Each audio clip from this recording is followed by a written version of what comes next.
la Bible expliquée comme jamais, les amis. Excusez-moi, je vous avais dit que en fait, c'est pas moi qui a choisi ce titre, mais je trouve que ça va quand même bien parce qu'avant tout, il faut vraiment comprendre qu'est-ce que c'est ce livre de la Bible. Et en fait, il y a déjà des choses, il y a des chapitres qu'on peut voir ensemble et ils nous disent dans quelle langue a été écrite la Bible. C'est le premier chapitre qu'on va essayer de voir ensemble. Après, que veut dire le mot Bible? Ok, on va essayer de comprendre qu'est-ce que ça veut dire. Après, comment Dieu a-t-il communiqué ce message? On sait que Dieu a transmis le message qu'il avait pour les hommes. Comment est-ce qu'ils l'ont interprété? Comment est-ce qu'ils l'ont mis en pratique? Après, la formation et l'acceptation des écrits. Donc, on voit que quand on ouvre une Bible, il y a plusieurs livres à l'intérieur. Donc, l'idée, c'est de savoir comment est-ce qu'on est arrivé à autant de livres, autant d'auteurs. On va essayer de voir ça aussi ensemble. Et est-ce qu'on peut faire confiance à la Bible? Un livre, c'était tellement ancien. Est-ce qu'on peut vraiment faire confiance? Et sixièmement, qu'est-ce que la Bible dit d'elle-même? Je pense que maintenant tout le monde m'entend. Merci beaucoup à ceux qui m'ont fait signe dans les commentaires.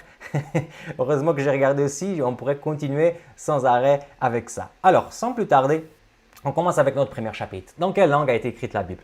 On peut penser que ça, c'est simple à répondre. Mais souvent, quand je pose la question à des gens, et pas nécessairement à des incroyants, même des fois à des gens qui sont dans l'Église, qui sont des personnes qui fréquentent l'Église, les gens me répondent le latin. En fait, c'est vrai qu'il y a des textes de la Bible qui sont écrits en latin, mais en fait, il s'agit juste des traductions.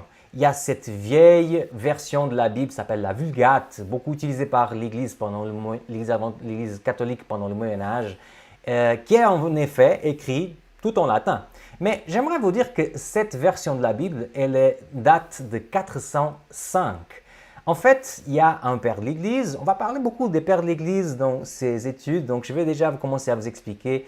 Les pères de l'Église, c'est les personnes qui ont succédé aux apôtres. Un jour, les apôtres sont partis, ils avaient aussi des disciples, et des disciples, des disciples, et des disciples, des disciples, et ça, tous ces gens-là qui viennent après les apôtres donnent ce qu'on appelle les pères de l'Église. Il y a un père de l'Église qui s'appelle Jérôme, qui a décidé de faire une traduction de la Bible en latin. Il a pris plusieurs choses en main. Il y avait déjà quelques textes qui étaient déjà en latin, ça s'appelle le Vetus Latina, notamment des textes anciens du Nouveau Testament qui étaient un peu traduits en latin, mais il n'y avait pas une version complète de la Bible traduite en latin. Et Jérôme avait un petit souci, c'est qu'il était fluent en grec, mais il ne maîtrisait pas trop l'hébreu. Donc, qu'est-ce qu'il a fait? Il part à Bethléem, en Palestine, pour vraiment être dans la culture, dans la langue, pour pouvoir entreprendre cette idée qu'il avait de traduire la Bible. Donc, il a pris pas mal d'années à le faire. Au bout d'un moment, il s'est dit « j'arrive pas vraiment avec l'hébreu, c'est compliqué, donc je vais prendre juste la Septante, donc la version de la Bible en grec, et je vais traduire à partir de là. » Et ce qui fait que la Vulgate n'est pas une très bonne traduction parce qu'en fait, ça a été traduit d'une traduction déjà. Okay? Alors, la Bible, elle a été écrite en 3 langues. Okay? Et si tu ne savais pas qu'ils étaient 3, je vais te montrer. Alors, en hébreu, on a ces petites lettres qui se lisent comme l'arabe, donc de la droite à gauche. Et la plupart de l'Ancien Testament, c'est écrit en effet en hébreu. Je dis la plupart parce qu'il y a quand même des exceptions, les amis. Il y a certains textes qui ont été écrits en araméen, vous voyez là. L'araméen, c'est un peu l'anglais du monde antique. Donc, c'était à l'époque de l'Ancien Testament, quand on voulait se faire comprendre dans un pays qui n'était pas le nôtre, on parlait l'araméen. Et après, quand on arrive dans le Nouveau Testament, il y a une langue qui a remplacé l'araméen, qui est un peu l'anglais de l'époque du Nouveau Testament. Et là, on parle en grec. Et ce sont ces symboles-là beaucoup plus semblables aux lettres qu'on utilise aujourd'hui, n'est-ce pas? Et qui s'écrivent cette fois-ci de la gauche vers la droite. Tout le Nouveau Testament a été écrit en grec. Donc voilà les langues dont la Bible a été écrite. Il faut juste dire aussi une chose, ces textes que j'ai mis là pour araméen, c'est des textes où les auteurs soit citaient des choses, soit ils voulaient vraiment que tout le monde puisse comprendre. C'est pour ça qu'ils ont choisi de mettre en araméen. Si vous regardez le titre de notre série, Steps, c'est écrit en anglais. Parce que quelque part, n'importe quelle personne au monde peut comprendre ça. C'est un peu l'esprit que les personnes qui ont écrit, notamment Esdras, Daniel, Jérémie, ont choisi d'utiliser l'araméen. Alors maintenant, que veut dire le mot Bible? Alors là, on dit souvent des choses qui ne sont pas tellement justes, c'est-à-dire si on veut vraiment être fidèle au mot. Le mot Biblia s'agit en fait du pluriel du mot livre. Donc on devrait traduire par livre avec S. Okay? Mais c'est vrai que quand on a livre avec S, donc pluriel, on pense souvent à ce qu'on appelle aujourd'hui une bibliothèque. C'est pour ça que souvent qu'on dit que Bible, ça veut dire bibliothèque. Ce n'est pas tellement ça, mais on comprend bien pourquoi les gens ont décidé de dire ainsi. Et dans cette bibliothèque, il y a beaucoup de choses dedans. Il y a beaucoup d'auteurs, il y a beaucoup de livres qui ont été écrits et il y a aussi un temps énorme de temps que ça a pris depuis le premier qui a écrit jusqu'au dernier. Alors, si je vous demande combien de livres il existe dans la Bible, il y a certains qui peut-être savent par cœur, mais d'autres qui ignorent qu'en fait dans la Bible, on trouve 66 livres dedans. Donc, je ne sais pas, je n'ai jamais compté les livres qui sont ici derrière moi. Je ne sais pas si j'ai 66 ou même plus. Aucune idée en fait, mais 60 livres, 66 livres, c'est quand même pas mal de livres. Vous êtes bien d'accord avec moi. Après, combien d'auteurs vous pensez qui ont écrit ces 66 livres? On pourrait se dire que les auteurs seraient aussi 66, mais en fait, il y a des auteurs qui ont écrit plusieurs livres. Il y a certains livres qui ont été écrits à plusieurs, comme par exemple le livre de Psaumes, où on trouve plusieurs auteurs qui ont contribué à ce livre. Alors, c'est un peu plus difficile. On n'a pas de consensus parce qu'il y a des gens qui pensent que certains livres ont été écrits par un tel, mais en fait, c'est peut-être par un autre. Donc, on peut dire qu'elle a environ 40 auteurs. Et vous savez, les amis, qu'est-ce qui m'étonne le plus de tout ça? Ce qui m'étonne le plus, c'est le temps que ça a pris pour écrire tout ce livre-là. Parce qu'un auteur qui prend 20 ans pour écrire un livre, on se dit que c'est déjà beaucoup. Mais la Bible, depuis le premier livre à être écrit, qu'on pense que c'est le livre de Job, jusqu'au dernier livre qui a été écrit, que c'est l'Apocalypse de Jean, on compte plus ou moins 1500 ans.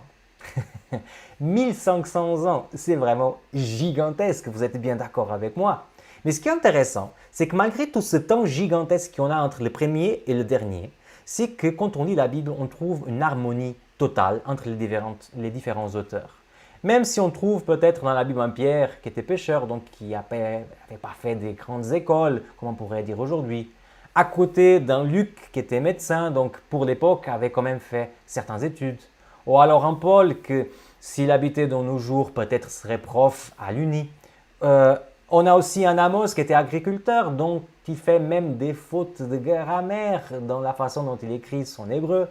Et au milieu encore, un Asaph, donc un musicien qui a écrit une chanson et cette chanson est écrite aujourd'hui dans la Bible à travers des psaumes. C'est impressionnant de voir des personnes dans des époques complètement différentes, avec des métiers complètement différents et des backgrounds complètement différents, qui arrivent à écrire un livre pendant 1500 ans où on a une harmonie totale. Alors, si je ne croyais pas à l'existence de Dieu, là, j'aurais quand même quelques arguments pour commencer à croire, n'est-ce pas? Alors, si on continue, on a l'Ancien et le Nouveau Testament. C'est comme on divise la Bible en deux. Pour ceux qui cela est nouveau pour eux, il faut juste penser que l'Ancien Testament a été écrit avant la venue de Jésus et la mort de Jésus sur la croix. Et le Nouveau Testament a été écrit après la venue de Jésus et sa mort, bien sûr, sur la croix.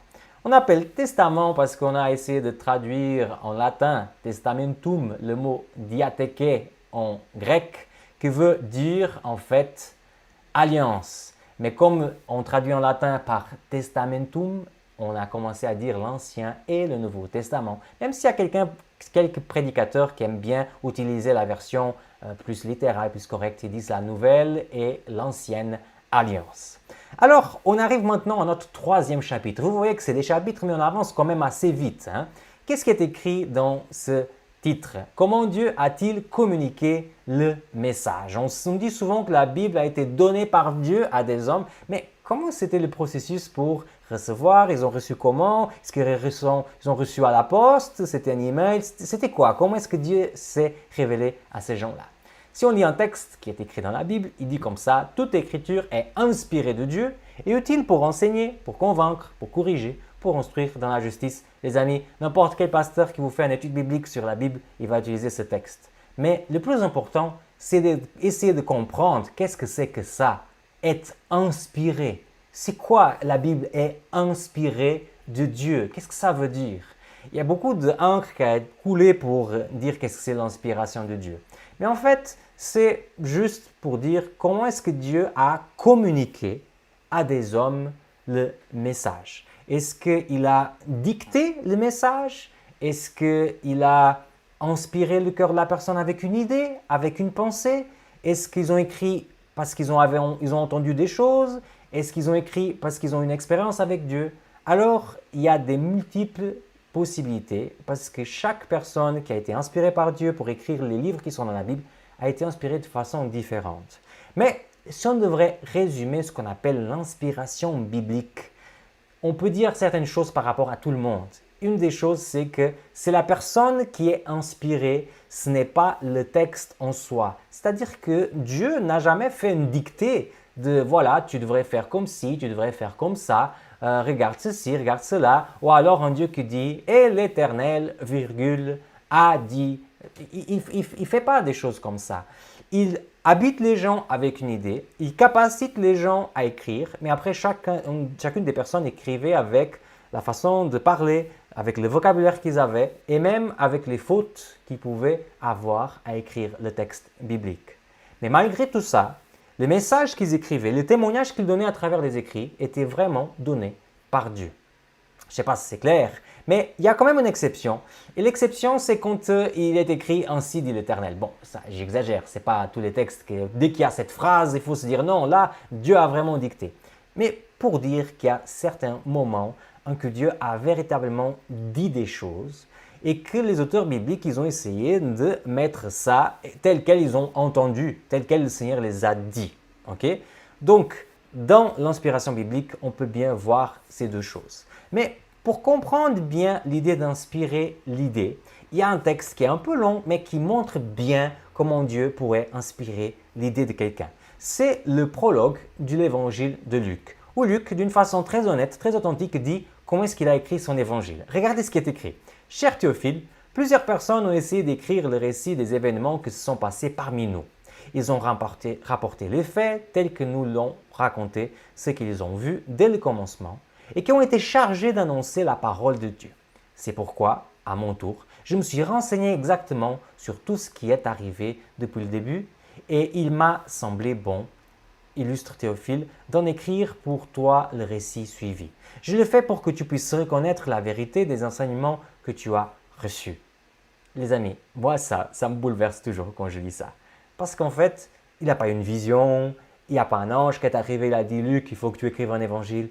En fait, Luc avait un pote qui s'appelait Théophile et qu'il aimerait bien qu'il puisse entendre le message de Jésus. Donc il s'est dit « Je vais ramasser tout ce qui a déjà été écrit et je vais écrire l'histoire de Jésus pour que mon ami Théophile puisse reconnaître la vérité des enseignements qu'on a reçus à travers de Jésus. » En fait, ça part d'une démarche personnelle, mais c'est carrément béni par Dieu. Et pour les gens qui ont déjà lu l'évangile de Luc, on sait bien que quand on lit, on se sent touché, transformé pour ce que Jésus a fait et ce qu'il a développé et enseigné dans cette terre.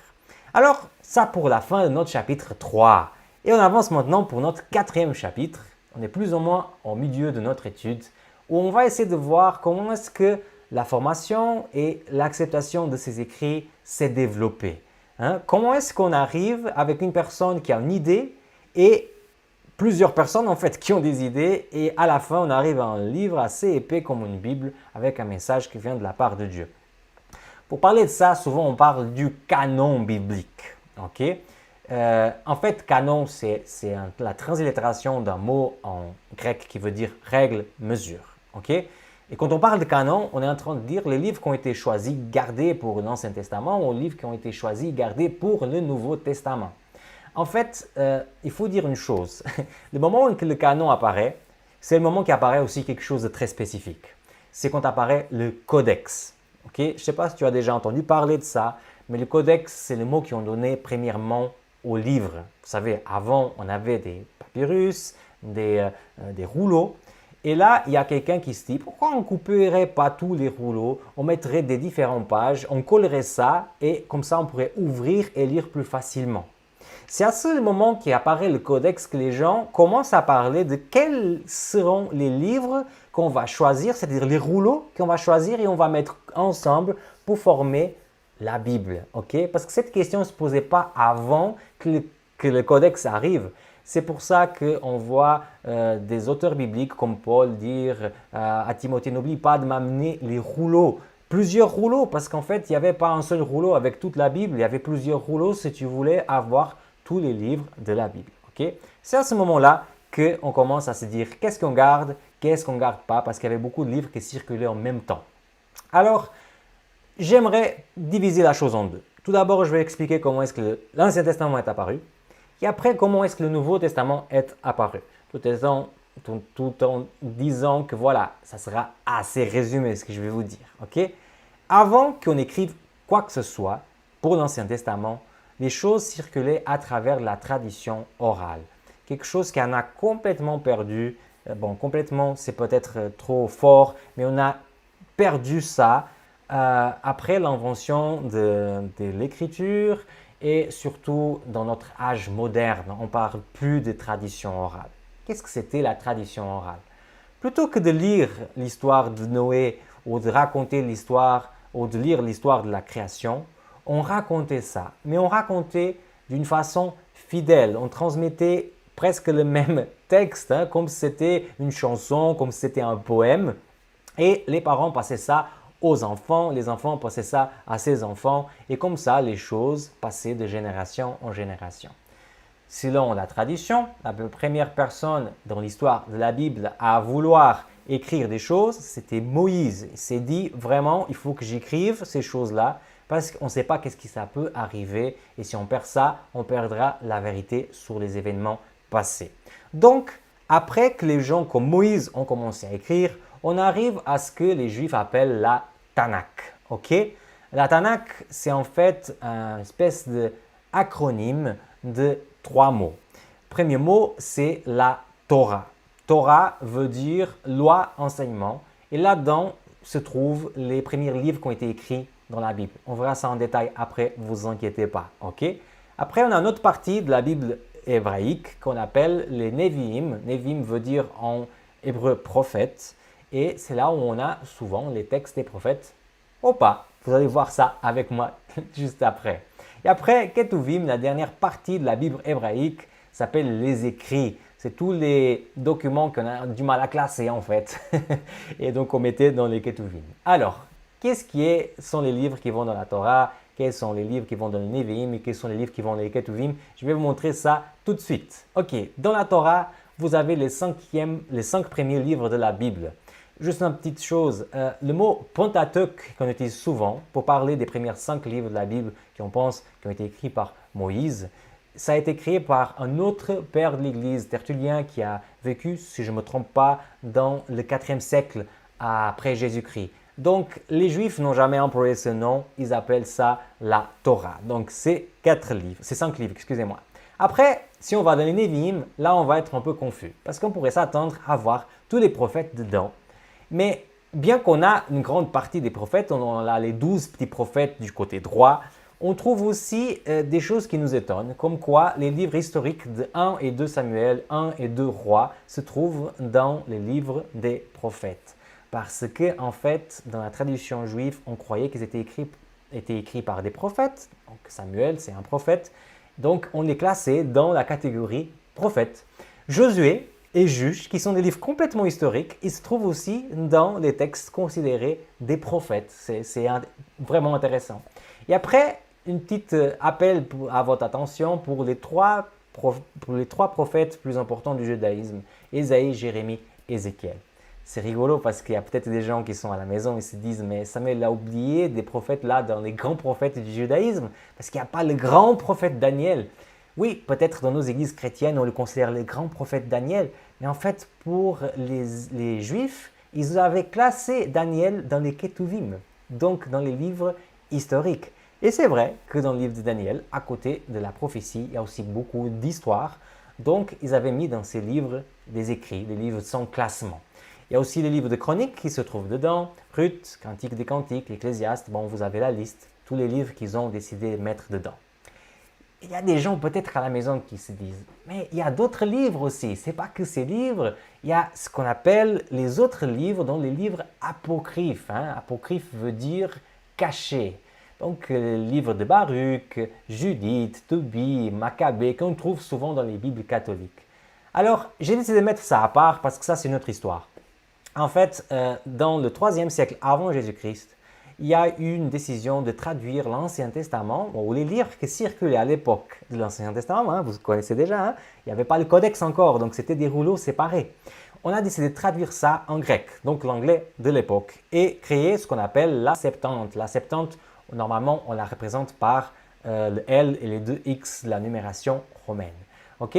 Et quand on a fait cette traduction, il y avait 7 apocryphes qui circulaient à l'époque, que les sages qui ont traduit ont dit on va mettre aussi ces textes dedans. Mais c'est vrai que quand on a décidé le canon final, on est dans un contexte très précis et on n'a pas beaucoup de temps, mais j'aimerais quand même vous donner un mot par rapport à ça parce que c'est hyper intéressant. On est entre les années 80, 90, donc le temple n'existe plus, les juifs se courent un peu à droite et à gauche parce qu'ils ne savent pas en fait comment est-ce que ça va être leur vie, parce qu'il n'y a plus de temple, comment est-ce qu'on pourra adorer, nanani nanana. En même temps, ils voient le christianisme avoir un boom gigantesque, une augmentation gigantesque, il y a des nouveaux écrits qui commencent à circuler et les gens mélangent tous les chrétiens parce qu'ils lisent la Genèse, mais ils lisent aussi l'évangile de Luc et tout ça. Donc, ils se disent, on va faire quelque chose pour cadrer notre judaïsme.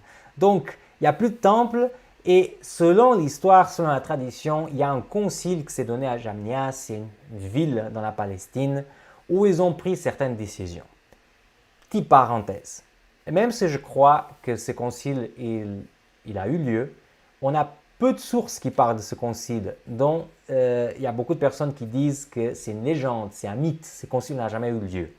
Mais quelque chose qu'on peut dire sans problème, c'est que toutes les choses qui ont dit que traditionnellement ont été définies, décidées dans ce concile, ont été véritablement décidées à cette époque. Donc, soit dans ce concile, soit dans une autre chose, ils ont pris des décisions. Et dans ces décisions, ils ont décidé de rejeter tous les apocryphes qui étaient dans la Septante. Vous savez pourquoi? Truc stupide, hein? En fait, la Septante était aimée des chrétiens. Ils lisaient ça non-stop. Donc, ils se disaient, on ne veut pas avoir ces écrits de chrétiens. Donc, ils ont rejeté ces 7 livres apocryphes. Ils ont mis de côté, mais ils ont aussi mis de côté d'autres livres que peut-être vous n'avez jamais entendu parler, comme le livre de sagesse de Salomon, dont l'apôtre Paul aimait bien. Si vous lisez Romains, il y a beaucoup de citations de ce livre là-dedans. Le livre d'Enoch, premier Enoch, qui a beaucoup inspiré les écrits de Pierre. Entre autres, le livre des Jubilés. Enfin, vous avez tout un tas de livres qui ont été mis de côté, c'est-à-dire ça ne veut pas dire qu'ils ne sont pas intéressants, mais selon les Juifs du 1er siècle, ils n'étaient pas inspirés de Dieu. Et c'est aussi à ce moment-là, dans ce fameux concile, hypothétique concile de Jamnia, qu'on a mis la Birkata Aminim. C'est quoi ça? Samuel a dit au début que ça serait une étude facile, et là il vous met des mots compliqués en hébreu. En fait, les amis, c'est très important de savoir qu'est-ce que c'est la Birkata Aminim. C'est dans ce concile, ou c'est dans cette époque que les Juifs ont décidé d'insérer dans la liturgie des synagogues une malédiction. Cette malédiction disait « Maudit tous les Nazaréens et tous les sectaires qui puissent être punis ». Et en fait, tous les synagogues à partir de ce moment-là vont commencer leur liturgie en maudissant toutes les personnes, les Nazaréens, vous sous-entendez là le Jésus de Nazareth, donc tous les chrétiens. Donc c'est à peu près à cette époque-là que les chrétiens vont abandonner les synagogues, on ne les verra plus aller prêcher dans les synagogues et qui vont véritablement développer les églises dans les maisons. Voilà, c'est comme ça qu'on arrive au canon final de l'Ancien Testament. Pour le Nouveau Testament, c'est beaucoup plus simple, dans le sens que c'était beaucoup plus rapide. Okay? Alors, pour le canon du Nouveau Testament, on a accepté tous les livres qui ont été écrits par des apôtres, okay? Donc des personnes qui étaient apôtres, pas nécessairement les disciples, mais des gens qui ont été à côté de ces apôtres, comme Jean-Marc par exemple, qui n'était pas nécessairement un disciple de Jésus, mais qui a accompagné Paul. Donc ça, on accepte tous, mais on a la tendance de rejeter ce qu'on appelle les pseudo-épigraphes, donc les livres dont on met un titre d'auteur, mais que ce n'est pas le bon auteur. Par exemple, on a beaucoup parlé de l'évangile de Thomas. On sait bien que c'est un évangile qui est tardif, donc ça ne pourrait pas être Thomas, le disciple de Jésus, à l'écrire.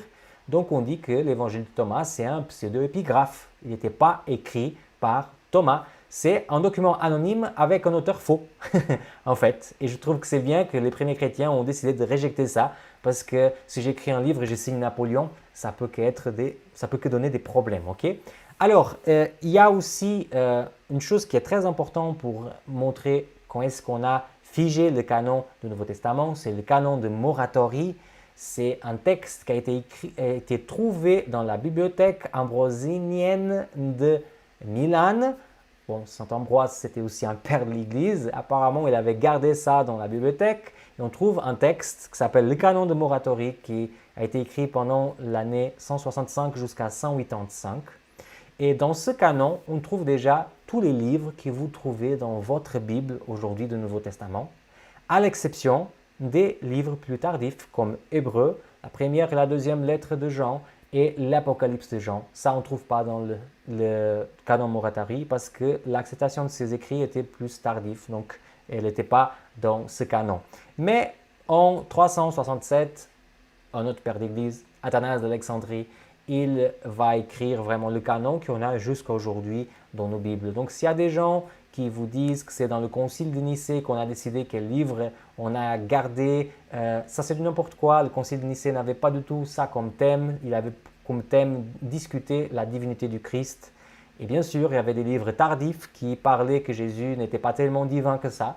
Et ces livres ont été écartés, pas simplement parce qu'ils disaient quelque chose qu'ils n'étaient pas d'accord, mais parce qu'ils étaient tardifs, ils étaient des pseudo-épigraphes, donc des livres dont on signe un auteur qui n'est pas le vrai. Alors les amis, on arrive à notre point 5, ok? Est-ce qu'on peut faire confiance à la Bible? Bon, si vous regardez ça, peut-être vous dites oui, mais ce n'est pas clair pour tout le monde, sinon tout le monde suivrait la Bible, les amis. Alors, j'aimerais vous donner quelques détails archéologiques qui me passionnent, que je trouve intéressants. Vous savez qu'aujourd'hui, on sait que le roi David, il a existé, on sait que le roi Salomon, il a existé, mais pendant beaucoup de temps, on disait que ça c'était une histoire de dessin animé. Ce n'était pas quelque chose de vrai. On disait que c'était une figure légendaire, ce n'était pas quelqu'un qui existait. C'était seulement en 1993 qu'on a trouvé le premier témoin extérieur à la Bible à parler de la maison de David, Beth David. C'est d'ailleurs un texte que vous voyez un peu en souligné dans le PowerPoint. Il a été trouvé à Tel Dan. Et là, on a pour la première fois trouvé quelque chose au niveau archéologique qui nous parlait de ces personnages que la Bible parle autant. Après, ouais, voilà, non, c'est souvent comme ça. Apparaît un truc et après il commence à apparaître d'autres. Donc, je pouvais choisir plusieurs, mais je choisis encore celui-là qui était découvert en 2012. Donc, à nouveau, vous avez là l'image du texte. C'était trouvé en Khirbet Keyafa, aussi dans la Palestine. Et on a à nouveau l'expression maison de David. Donc, peut-être David est l'abus de l'eau qui a été là-dedans. C'est quand même intéressant de ça. Un autre personnage qu'on disait que c'était un personnage de bande dessinée, donc un cartoon, c'était Ponce Pilate. On disait que c'était inexistant et que les Romains qui aimeraient bien dater toutes les choses et écrire des chroniques pour tout, certainement, ils n'allaient pas rater un gouverneur qui serait en Judée au 1er siècle. Donc, on a dit pendant pas mal de temps que ce n'était pas vrai ce Ponce Pilate, jusqu'à qu'en 1961, en faisant des fouilles archéologiques en Césarée, on a trouvé une pierre qui dit Ponce Pilate, gouverneur de la Judée. On pense que c'est peut-être la pierre qui était devant sa maison, de la même façon que nous, on a des choses devant notre maison, dans notre boîte aux lettres avec notre nom, que voilà, cette pierre était la pierre qui était devant la maison de Ponce Pilate. Ce qui me fait penser à un texte, c'est une interprétation un peu libre, hein, je vous dis sans aucun problème, mais ça me fait penser à ce texte qui dit « Quelques pharisiens qui se trouvaient dans la foule dirent à Jésus, « Maître, ordonne à tes disciples qu'ils se tairent. » Jésus répondit « Je vous le déclare, si se taisent, les pierres crieront. » C'est pas pour dire que l'archéologie allait confirmer la Bible, mais c'est quand même rigolo ce petit clin d'œil que ce texte nous fait en montrant que l'archéologie peut bien confirmer les choses qui sont écrites dans la Bible de plus en plus, les amis. C'est vrai que ça passe pas dans tous les téléjournaux parce que ça n'intéresse pas à la plupart de la population, mais pratiquement chaque année, il y a des choses qu'on découvre dans la Palestine qui confirment le récit biblique. On avance vers notre dernier chapitre. Qu'est-ce que la Bible dit d'elle-même? Alors, bien sûr, là, on ira dans des textes bibliques qui nous disent comme ça, en Romains 15, verset 4, car tout ce qui a été écrit autrefois a été écrit pour notre instruction, afin que par la persévérance et l'encouragement des Écritures, nous ayons espérance. Donc le mot persévérance, c'est aussi le mot pour patience, endurance, c'est le mot pulmoné en grec. Et en fait, c'est vrai que la vie chrétienne, ou n'importe quelle vie ici sur Terre, n'est pas facile. Et la Bible est là pour nous encourager, pour nous donner une parole de réconfort, pour nous aider à cheminer, n'est-ce pas? Il y a aussi d'autres textes qui nous parlent des Écritures, comme celui-là qui dit « Jésus les répondit, vous vous égarez parce que vous ne comprenez ni les Écritures, ni la puissance de Dieu. » Donc voilà, les Écritures, c'est le côté théorique de la foi. La puissance de Dieu, c'est le côté pratique. Il faut avoir les deux, les amis. Ça n'intéresse absolument à rien de connaître beaucoup de Bible et ne pas mettre ça en pratique, parce que c'est en mettant en pratique les choses qui sont écrites sur la Bible qu'on va sentir vivre la puissance de Dieu dans notre vie. C'est la même chose avec une voiture. Okay? Vous pouvez comprendre tout le mécanisme du moteur et tout ça, comprendre comment ça fait l'explosion, comment ça fait toutes ces choses-là. Mais si vous ne savez pas qu'il faut mettre la première et lever un peu l'embrayage et accélérer en même temps, la voiture ne va pas marcher. C'est comme tout dans la vie. Encore un texte dans la Bible qui nous dit comme ça, « Et nous estimons d'autant plus ferme la parole prophétique, à laquelle vous faites bien de prêter attention, comme à une lampe qui brille dans un lieu obscur, jusqu'à ce que le jour commence à poindre et que l'étoile du matin se lève dans votre cœur. » On pourrait parler beaucoup de ce verset, juste pour vous dire que la parole prophétique joue aussi un rôle très important dans la Bible parce qu'elle confirme que des choses ont été écrites avant l'événement. Mais le but de la prophétie, c'est aussi de nous montrer l'étoile du matin, qui selon la Bible, c'est Jésus-Christ lui-même. C'est ça qui est important dans la prophétie. Mais puisqu'on parle de prophétie, petite dernière question, combien de prophéties vous pensez qu'il existe dans la Bible? Il y a des gens qui disent souvent quand je pose cette question, ah beaucoup, beaucoup. Eh oui, il y a 2500, dont 2000 ont déjà trouvé son accomplissement. Le Seigneur nous a laissé des belles paroles et ces paroles restent jusqu'à aujourd'hui. Hein? Cette parole, c'est celle que je vous laisse pour la fin de cette étude.